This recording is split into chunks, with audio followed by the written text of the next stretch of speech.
Hey everyone, for this week's free little lesson here at Music with Ryan, we're going to do a short little exercise for connecting chords, okay? And we're going to use scales to connect these chords. A lot of people ask me, I know a scale, but now how do I use it? Or what do I do with the scale? When will this ever be useful? And perhaps even for those of you that are like, well, I kind of know how to use scales, but why are you doing what you are doing, so to speak? So I've just created this little exercise, and it's just going to be a progression from G to C to D. And what I'm going to do is I'm going to strum one bar, and then I'm going to use scales for one bar to connect to the next chord. Okay, I'm going to be using pretty much all G major scales. So if you've done a G major scale,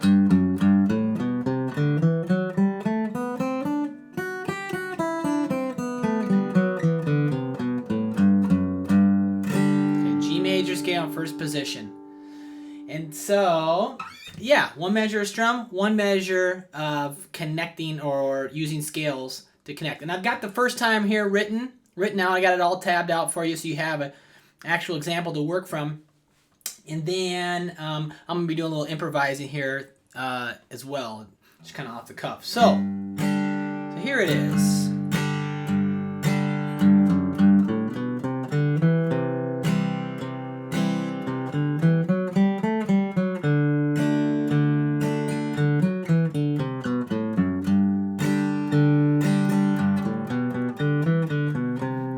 Any kind of pattern.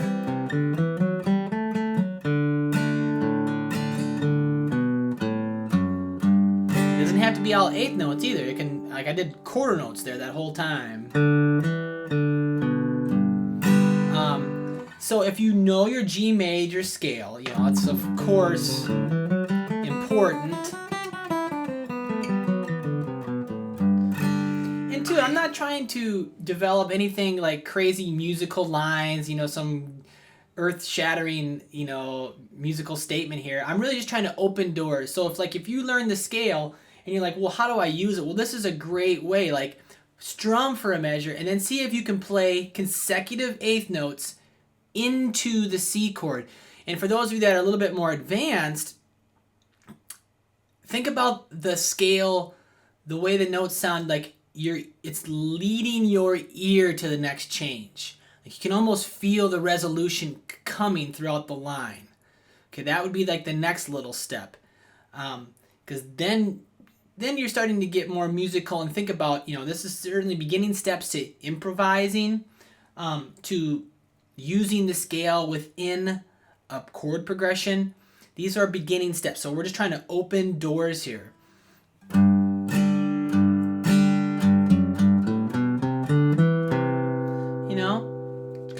I led to that C chord. I've kind of landed on it.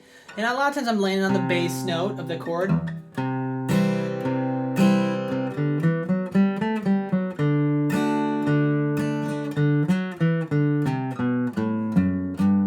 I walked right into the G chord.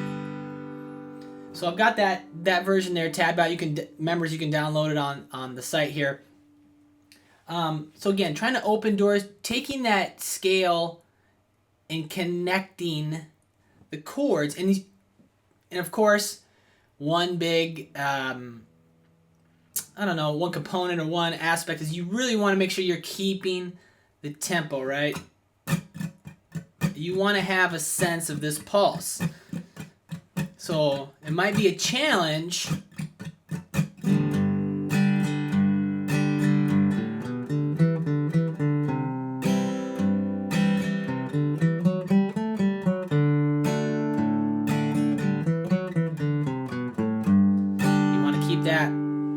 That motion going, you have a good sense of pulse and timing, and you're getting to that chord on time, right? You're landing on the C chord on time, you're landing on the D chord. To be mathematical about it, again, it's like one measure of strum, one measure of picking. And again, it doesn't have to be single eighth notes. It can be quarter notes.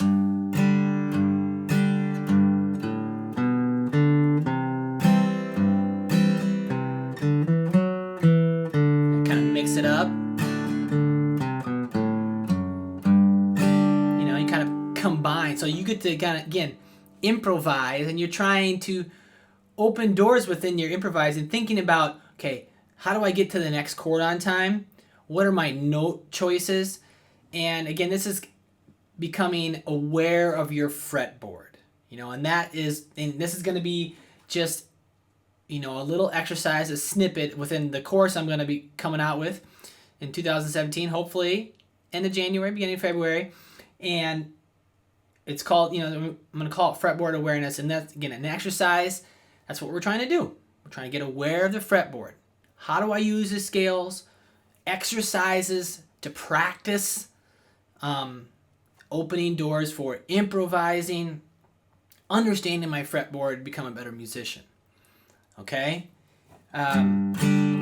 So, if that makes sense so far, another little thing you could do to take it a step farther is you could strum for a bar, and then you could solo up and down for maybe 2 bars, 3 bars before going to the next chord. Maybe not necessarily having a set time.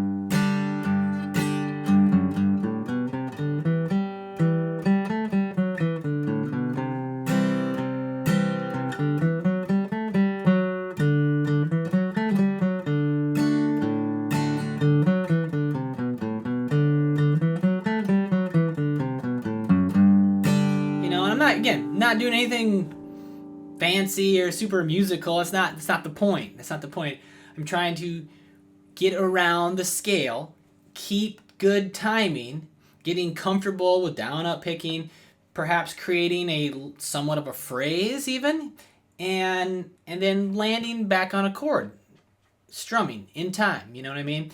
And for a lot of people, I think that's something that's missing. I think a lot of people ask, I know a scale, how can I, what do I use it for?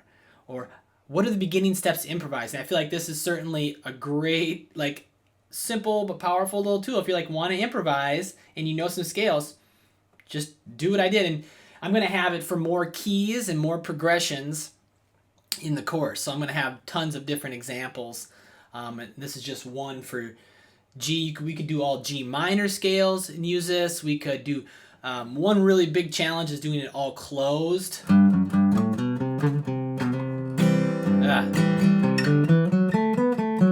It's hard.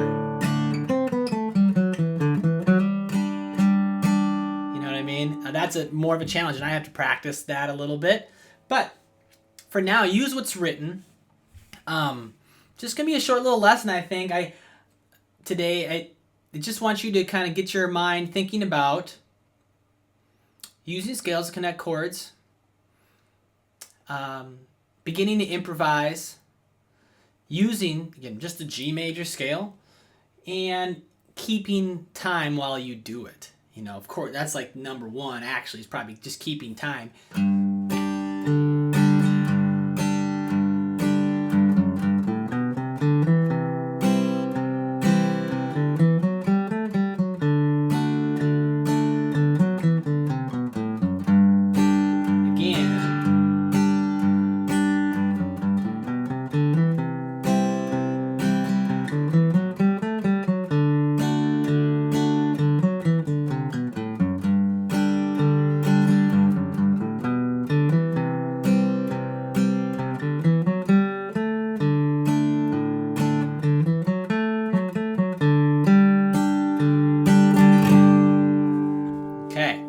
So yeah, give it a try. Just use it to warm up. Get to know your G major scale, and then apply it, with this little exercise. Okay, members, leave comments at the bottom. Let me know what you think. And until next time, all right. See you guys around.